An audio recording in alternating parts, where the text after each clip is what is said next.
नमस्कार। जनमानस विवेचना के YouTube चैनल पर आपका स्वागत है।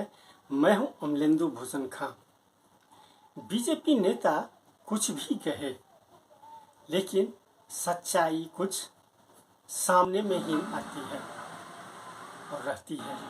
उससे टूरिज्म राहुल सेक्टर को भी गांधी मजबूत से प्रधानमंत्री नरेंद्र मोदी बहुत रेस्पेक्ट या करता हूँ। बीजेपी के कोई भी नेता उनको ये कोशिश करनी चाहिए कि डर लगता है।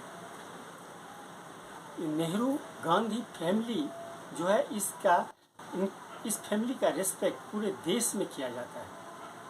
स्वतंत्रता संग्राम में जिस तरह से नेहरू गांधी की फैमिली की चर्चा होती है, वो उससे कोई भी इससे भाग नहीं सकता। यही कारण है कि नरेंद्र मोदी राहुल गांधी से बहुत डरते हैं। जब से ये प्रधानमंत्री नरेंद्र मोदी सत्ता में आए हैं, यानी 2014 से ही राहुल गांधी की घेराबंदी बीजेपी का आईटी सेल हो या गोदी मीडिया हो या फिर आरएसएस हो या विश्व हिंदू परिषद हो या बीजेपी से जुड़ा हुआ कोई भी संगठन हो, वो राहुल गांधी की घेराबंदी करने में जुटी हुई है। कभी राहुल गांधी को आईटी सेल आलू को लेकर के बदनाम करते हैं, तो कभी पप्पू कहते हैं, कभी कुछ कहते हैं, कभी कुछ कहते हैं। लेकिन सच्चाई यह है कि राहुल गांधी से प्रधानमंत्री नरेंद्र मोदी बहुत डरते हैं। आज नहीं तो कल, कल नहीं तो परसों सच्चाई की जीत होती है। मगर जो भी हो, मेरा रास्ता तो क्लियर है। मुझे क्या करना है, मेरा क्या काम है, उसके बारे में मेरे दिमाग में बिल्कुल क्लैरिटी है। जिन लोगों ने हमारी मदद की और जनता ने जो प्यार और सपोर्ट दिया, उसके लिए मैं बहुत बहुत धन्यवाद करता हूँ। Thank you. भाजपा के स्पोक्स पर्सन हो, चाहे मंत्री हो, चाहे उनके सांसद हो, चाहे प्रधानमंत्री खुद, सुबह से शाम तक वो मेरे परिवार के बारे में, राहुल जी के बारे में, मेरे पिताजी के बारे में, मेरी माता जी के बारे में, इंदिरा जी के बारे में और पंडित जी नेहरू जी के बारे में कुछ न कुछ आलोचना करते रहते हैं। कुछ न कुछ अपशब्द ये सिलसिला पुराना है, सब पूरा देश जानता है, पूरा देश देखता है। ठीक है, उनके खिलाफ किसी जज ने किसी 2 साल का सेंटेंस नहीं दिया, उनको डिस्क्वालीफाई नहीं किया। और मेरे भाई ने क्या किया, अडानी का मुद्दा उठाया। मेरे भाई ने अडानी का मुद्दा उठाया, सवाल पूछे संसद में, इसीलिए ये सब हुआ है। जो केस, जिस केस का स्टे कंप्लेनेंट ने खुद मांगा था, 1 साल से स्टे था, अडानी पे जो भाषण दिया मेरे भाई ने, उसके बाद अचानक उस कंप्लेंट ने उस केस को जिंदा क्यों किया? अगला कदम क्या होगा? ये सरकार अडानी पे जवाब देना नहीं चाहती, डरती है इन सवालों से, इसीलिए ये पूरी प्लानिंग के तहत किया गया है ताकि राहुल जी संसद। अगला कदम क्या होगा मैम आपका? देखिए, मैंने कहा अगला कदम क्या होगा? मैंने कहा है कांग्रेस लड़ेगी, राहुल जी लड़ेंगे, हम सब लड़ेंगे। ये हमारे रगों में जो खून दौड़ता है ना, ये शहीदों का खून है। सुन लीजिए, जिस खून को आप बार बार परिवारवादी कहते हैं, बार बार आप आलोचना करते हैं, बार बार आप शब्द इस्तेमाल करते हैं, ये खून रहा है इस देश के लिए, ये पीछे हटेगा नहीं। लड़ते नहीं है, लड़ते रहेंगे और आप खड़े रहेंगे। कुछ भी करना चाहे करे, कोई बात नहीं करेंगे। Thank you. आज हम राहुल गांधी की घेराबंदी बीजेपी किस तरह से कर रही है, उसी पे हम चर्चा करेंगे। साल 2014 में जब प्रधानमंत्री नरेंद्र मोदी सत्ता में आए थे, तो उसी साल यानी 2014 में ही भिवंडी आरएसएस इकाई के प्रमुख राजेश कुंडू ने राहुल गांधी पर आरएसएस को बदनाम करने का केस दर्ज करवाया था। साल 2015 में आरएसएस कार्यकर्ता, आरएसएस स्वयंसेवक अंजन बोरा ने मानहानि का केस राहुल गांधी के खिलाफ दर्ज करवाया था। असम में 2015 में प्रचार करते समय राहुल गांधी ने दावा किया था कि लोगों ने उन्हें मंदिर में प्रवेश नहीं करने दिया। इसको लेकर के मानहानि का मामला दर्ज करवाया गया था। साल 2015 में ही नेशनल हेराल्ड केस, जो कि काफ़ी चर्चित है, और वो जो है बीजेपी के नेता सुब्रमण्यम स्वामी ने नेशनल हेराल्ड पेपर को लेकर के चलाने वाली कंपनी, नेशनल हेराल्ड कंपनी जो है, वो उस पेपर को चलाने वाली कंपनी जो है उसके खिलाफ लेन देन का मामला दर्ज करवाया था। साल 2017 में पत्रकार गौरी लंकेश की जब हत्या हो, बेंगलुरु में जब गोली मारकर हत्या कर दी गई थी, राहुल गांधी ने प्रेस कॉन्फ्रेंस कर यह कहा था कि कोई भी व्यक्ति बीजेपी की विचारधारा के खिलाफ, आरएसएस की विचारधारा के खिलाफ कुछ भी बोलता है, उस पर दबाव डाला जाता है, पीटा जाता है, यहाँ तक कि उसे मार दिया जाता है। इसके बाद राहुल गांधी पर आपराधिक मामले दर्ज किए गए थे। साल 2018 में, जून 2018 में राहुल गांधी ने एक ट्वीट कर अमित शाह, गृह मंत्री अमित शाह पर जिला सहकारी बैंक के निदेशक होने का आरोप लगाया था। राहुल ने कहा था कि बैंक ने 5 दिनों के भीतर 750 करोड़ के नोट बदले। इसमें राहुल गांधी ने एक आरटीआई का हवाला भी दिया था। ये जो साल है 2018, और जो नोट बदला गया था नोटबंदी के बाद, यानी 2016 में जो नोटबंदी हुई थी उसके बाद ये मामला हुआ था। बैंक में लोग नोट बदलते थे और उसी के कारण राहुल गांधी ने ये आरोप लगाया था।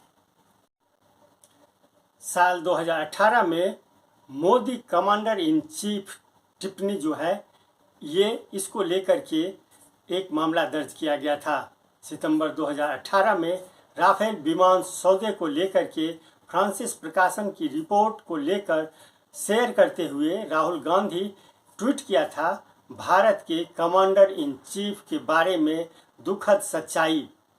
इसमें राहुल ने रिलायंस को फायदा पहुंचाने के लिए सौदे में बदलाव करने का आरोप लगाया था।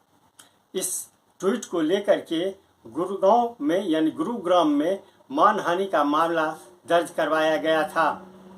2019 में मध्य प्रदेश के जबलपुर के एक चुनावी रैली को संबोधित करते हुए राहुल गांधी ने तत्कालीन बीजेपी अध्यक्ष अमित शाह को हत्या का आरोपित बताया था। साल 2019 में ही राहुल गांधी ने झारखंड में कांग्रेस का जो अधिवेशन था, उस अधिवेशन के दौरान अमित शाह पर हत्या का आरोपित होने का आरोप लगाया था। इसको लेकर के झारखंड के चाईबासा और रांची में 2 मामले दायर किए गए थे। 2019 में ही मोदी सरनेम का मामला दायर किया गया था। फिलहाल सुप्रीम कोर्ट तक पहुंचा, यह मामला सुप्रीम कोर्ट तक पहुंचा और राहुल को राहत मिल गई है इसी मामले में। 2022 में राहुल गांधी ने सावरकर पर भारत जोड़ो यात्रा के दौरान स्वतंत्रता सेनानियों को धोखा देने का आरोप लगाया था। राहुल ने यह कहा था कि सावरकर ने अंग्रेजों से माफ़ी मांगी थी, इसलिए उन्हें अंडमान जेल से रिहा किया गया था। यानी ये जो बातें राहुल गांधी कही, वो तथ्यपरक इतिहास के आईने से या जो भी हो, उस पे जो भी बातें यानी राहुल गांधी करते थे, उसको लेकर के कोई न कोई मामला दर्ज करवा दिया जाता था। तो ये एक बहुत बड़ा सिंबल है कि राहुल गांधी से किस तरह बीजेपी के नेता प्रधानमंत्री नरेंद्र मोदी डरते हैं। और जब सुप्रीम कोर्ट से राहुल गांधी को मोदी सरनेम को लेकर के जो सज़ा सुनाई गई थी, उसमें जब राहत मिली है, तो फिर अब परत दर परत जो डर, भय, है एक बार फिर से वो बढ़ने की संभावना है।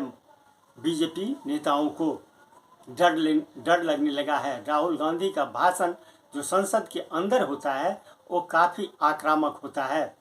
अडानी अंबानी जो भी है उसको लेकर के, घोटाले को लेकर के संसद के अंदर में जो राहुल गांधी आरोप लगाए हैं उससे बीजेपी बहुत बेचैन होती है, लोगों के बीच मैसेज जाता है। इसीलिए आईटी सेल, बीजेपी का आईटी सेल जो है कभी राहुल के बारे में ये कहेगा जो राहुल ने कहा, जो इस साइड से ये मिट्टी देंगे उधर से आलू निकल जाएगा तो कुछ निकल जाएगा।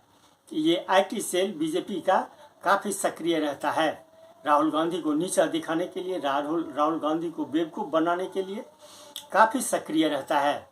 लेकिन नतीजा क्या निकलता है, परत दर परत जो भी बातें हैं वो अब लोगों के सामने, बीजेपी सरकार हो या नरेंद्र मोदी, उनकी बातें सबों के सामने अब आ गई है। सच्चाई है, बेरोजगारी को लेकर के हो या 15 लाख रुपए खाते में जाने का हो या गैस से पकोड़े बनाने का है, नाले के गैस से पकोड़े बनाने की बात हो, सब अब लोगों के सामने आ चुकी है। तो एक तरह से ये कहा जा सकता है कि राहुल गांधी का भय बीजेपी के नेता प्रधानमंत्री नरेंद्र मोदी को काफ़ी भयभीत करता है।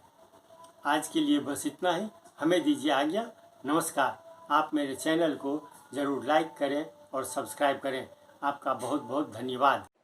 आज लोकतंत्र की विजय हुई है, गणतंत्र की विजय हुई है, हमारी संस्थाओं की विजय हुई है।